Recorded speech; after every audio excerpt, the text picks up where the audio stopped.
All right, guys, so we're going to talk about Unit 6 now. So let's go over this part right here. We're going to go all the way to 6.3, and you're going to have enough time to work on that exercise 6.3.1. So we have dealt with imaginary numbers in the past, and don't forget that the imaginary number was defined as the square root of a negative 1, okay, or a negative number in that case. So when we talk about imaginary numbers, that's what we're talking about. So when would that happen? All right, well, if I were to ask you to solve like x squared plus 1, you would obviously subtract 1, and then when I take the square root of it on each side, the answer to this would actually be plus or minus I standing for representing an imaginary number. All right, but we're going to focus instead is we're going to talk about the complex number system. All right, so your first question should be, what is a complex number? Well, as it says here, the complex number is actually when you combine a real part of a number and imaginary together, right? So this letter Z represents a complex number. So let me just give you an example, right? So this right here, let's call this imaginary number, and let's say that number was like 3 plus 4i. Now, it's called complex because it's made up of a real number and an imaginary number, right? Where 4 is still a real number, but the I is the imaginary, right? So that's what we call a complex number. It is partly a real number and partly an imaginary number. And of course, as it says here, all real numbers are actually complex numbers. So for example, if I would say, hey, I'm going to have, and this is technically a complex number, I'm going to have 3, let me change the color here. I'm going to have 3 plus 0i. Well, 0i is just 0, right? So this would be equal to 3, which is really a real number, but any real number can be expressed as a complex number. And similarly, any imaginary number can be expressed as a complex. So for example, if I write 0 plus 5i, well, this is really just an imaginary number, but it can also be expressed as a complex number, right? So now there's a certain geometry for complex numbers, and we're actually going to deal with this somewhat, and this part I think is the part that's more intuitive. Now what we're going to do here, according to what this says, right, so remember the complex number is made up of a real part and an imaginary part. Now what they're going to do here is, and you're going to see this on the next page here, is that they're going to say, they're going to call the x-axis, a real number line, and then we're going to call the y-axis the imaginary number line, okay? So any point that you can think of would fit in this plane. So for example, the number that they have here, right? 1, they call this the complex number 1 plus 3i, right? Can be represented as a 0.13. So you can see this in the next page. So this point that's called the complex number, Z is what they call it, 1 plus 3i, represents a complex number. Now we can represent this geometrically by, on the x-axis, right, this is what I call the real axis, we're going to just go 1 over to the right, and then we're going to go on the imaginary side. Notice that this is imaginary axis. 1, 2, 3. So again, this is a representation of a complex number. Okay, so I find that part is pretty easy to at least picture. You may not know exactly what a complex number is for, but I'll leave that to the higher level math people to do. So every now and then, especially on this homework and on this next test, they're going to ask you to find the modulus of a complex number. So the modulus of the complex number has this symbol that looks like the absolute value, right? This is very similar to vector math if you happen to be in physics at the time.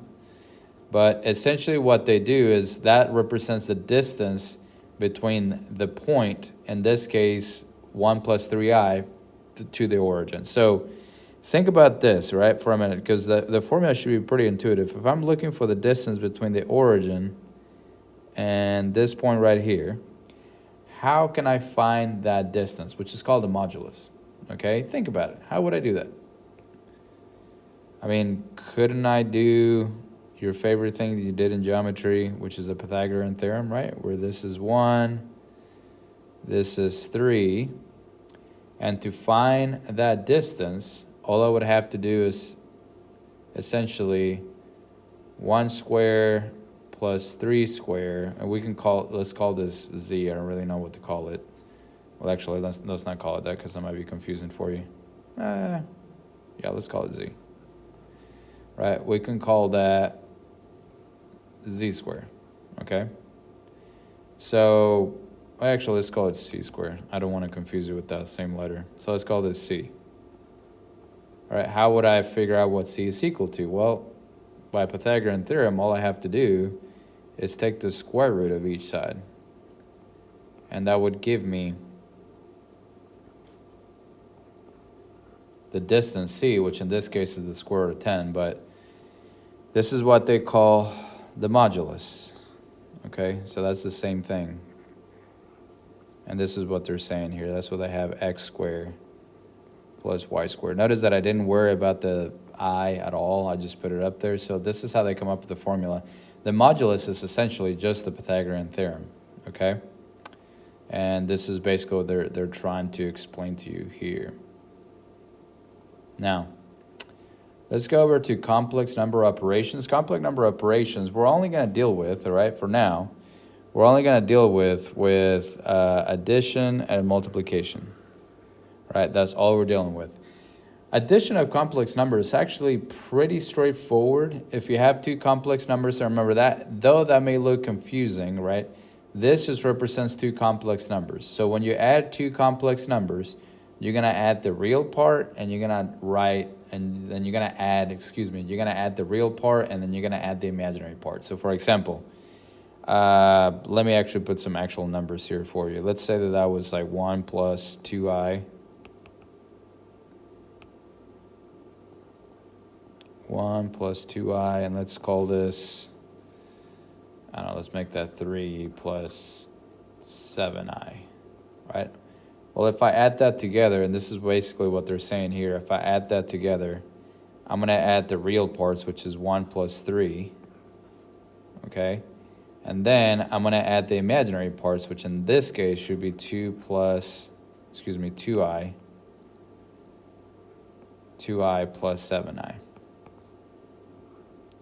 All right, so the answer for this one would be 4 plus 9i. So that's basically how you add two complex numbers. You just add the real part and you add the imaginary part, and that's it. Simple as that, okay?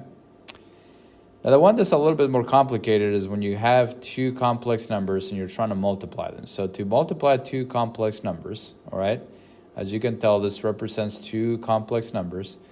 To do that, you would have to basically FOIL, and I hope you can see that. Now, the only strange part, I would say, let me see if I can find an example here on the exercise itself.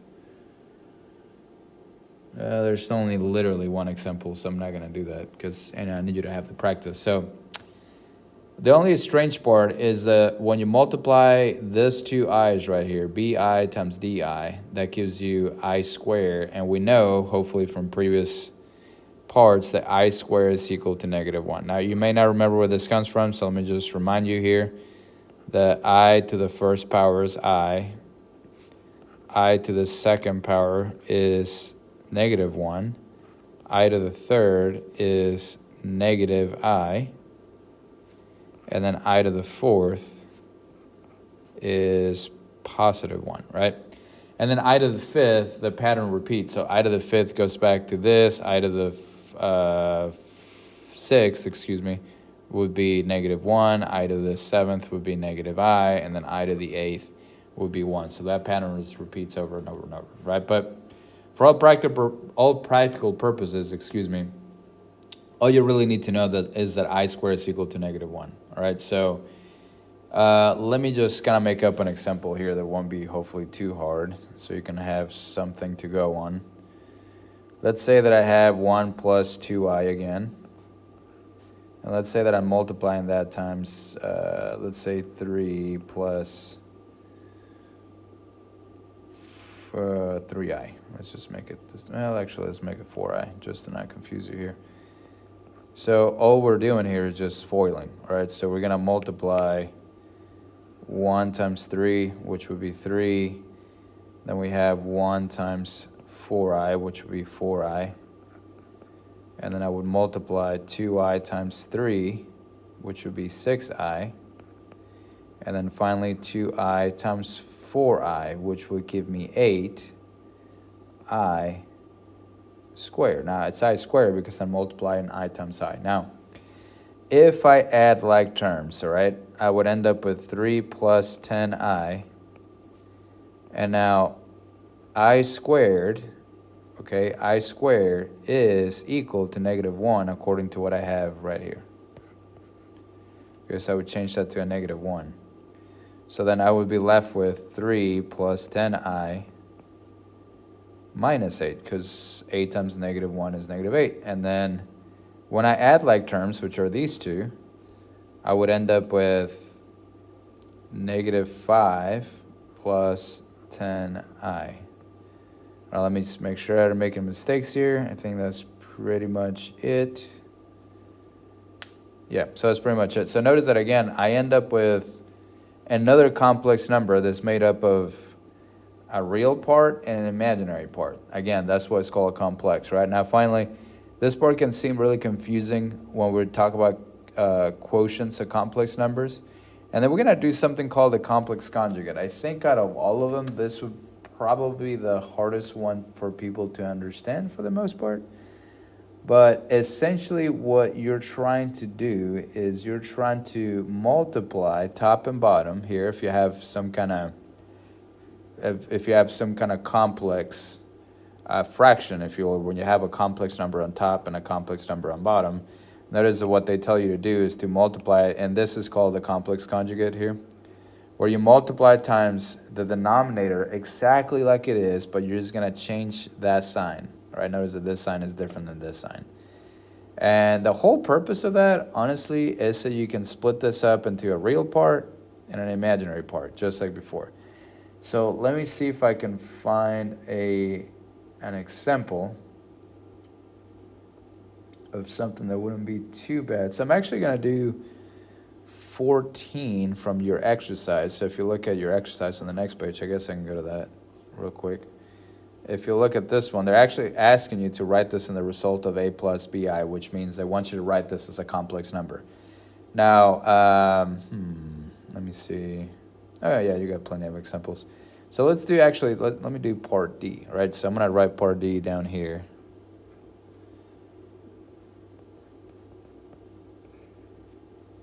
So again, the goal is to write this as a complex number. Now, here's how you do it. You're going to multiply top and bottom by what's called a complex conjugate.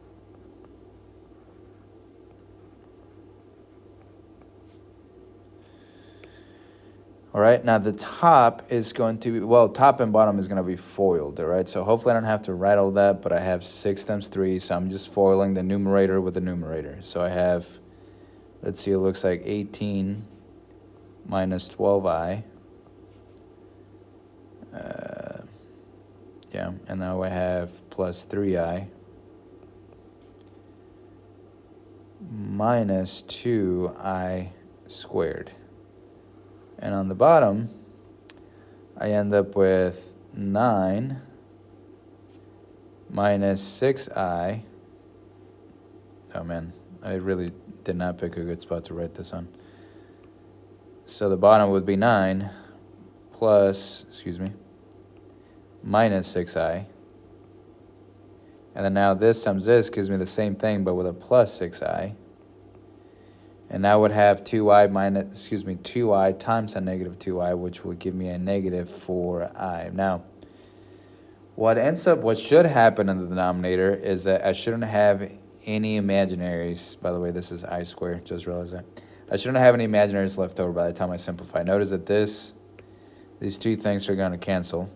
And don't forget that I squared, as we mentioned earlier, is equal to -1. Okay, so over here, I would end up with,